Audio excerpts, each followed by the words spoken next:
Okay, hi Prof. I'm Julian and I'm gonna be doing my mukbang on chimik.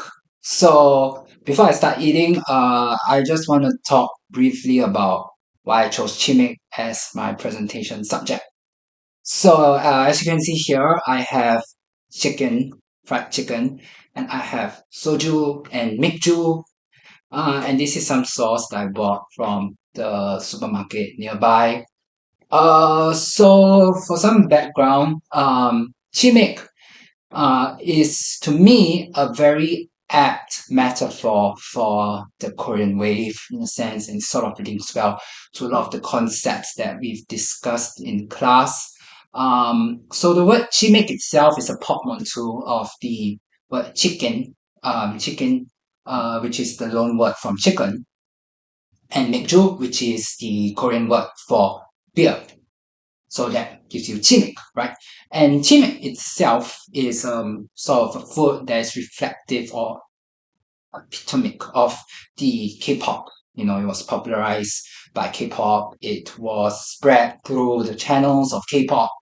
And so it is sort of going through that dispersion spread through the channels of K-pop, in that network of K-pop that is so much talked about in our class. At the same time, chimmick itself, because of its nature as a loan word, sort of like conjugation of fried chicken as well as mikju, shows that there is this bi-directional movement between the cultural imaginaries of South Korea and the world, this local global tension, you know, to use the Abadurian kind of idea of the different scapes between the media scapes and the cultural scapes. And so we see that this ethnoscape kind of interaction tension is reflected in Chimay, which also goes back to some of the concepts that we talked about, which is that um, the kind of cultural flows that we are seeing are bi-directional, that they do not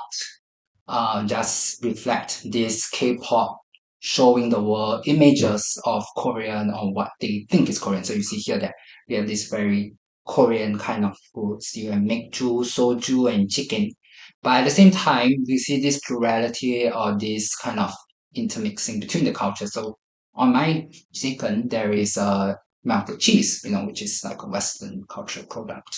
And so we can see that there is that kind of movement between the local Korea as well as the wider world, and you know that's why it's really it's good metaphor for like you know what we've been talking about class, that K-pop isn't just unilateral, it's bi-directional. There's sort of like this need to co-op, to mix, to synthesize, because of the structure of global capitalism, which demands that there must be some localization effects, there must be some kind of interaction in order to ensure that the system continues structurally capitalism, right? Because that's how you earn money and all that.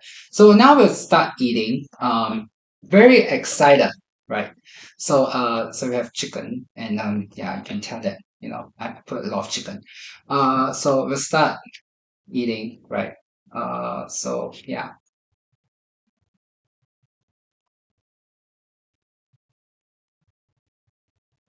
Mm, mm, mm, mm, mm.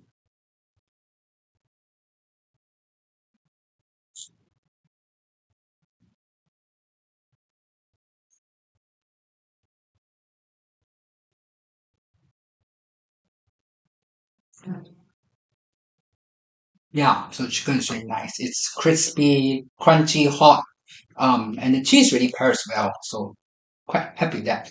And so, things that also make chimney. So we need to have the make juice. Yeah, you hear that really nice fizz. Yeah, so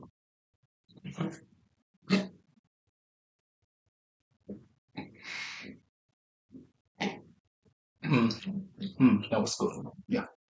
So, in Korean dramas, they often sort of mix soju and nikju. So I'll be doing that too. to, you know, reproduce, represent the images from the K drama, which, is where I learned about Chimik too. So it's really apt, like a full circle. I mean, from a consumer, I'm now producing the same media and trying to pick the images that we saw, right? Okay. Okay, this soju bottle is not opening. It's not good.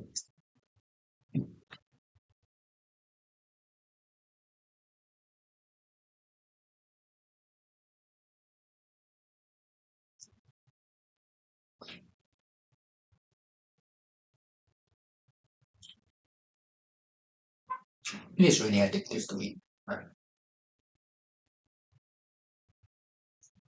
I'm not sure you can hear the crunch of the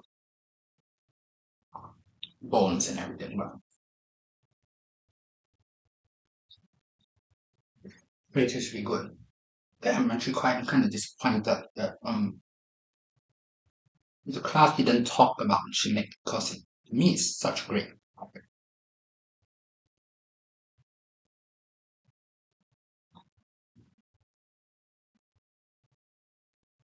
And I'm quite sure that Koreans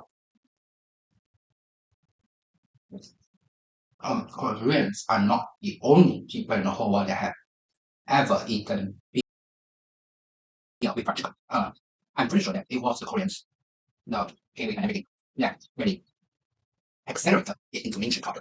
Especially in Korea, you can see that there are fried chicken restaurants everywhere. Right at the dorm that we live in, there's one right there, and at the subway station, there are a bunch of others, and practically everywhere.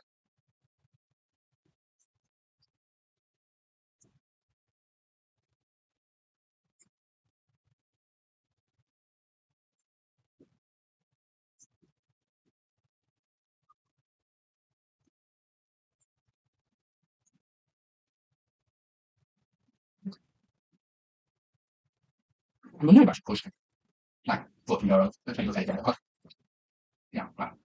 Now I realize you can't. That the angle is not very appealing, which again, limitations of technology, right?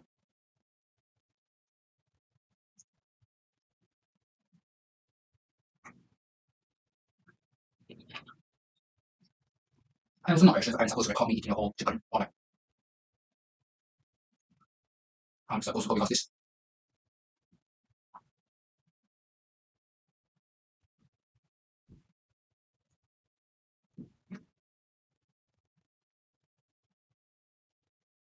these are two chickens, so it will take a while for me to finish it.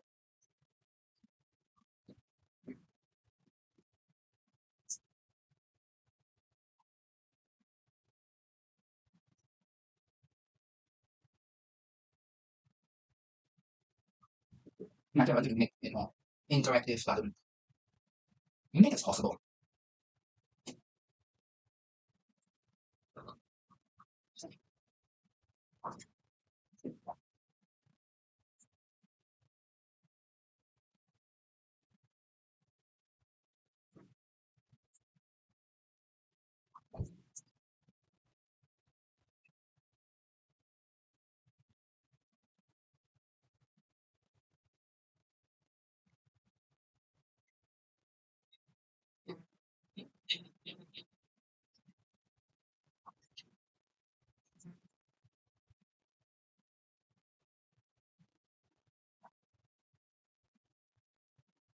Okay, cool, cool.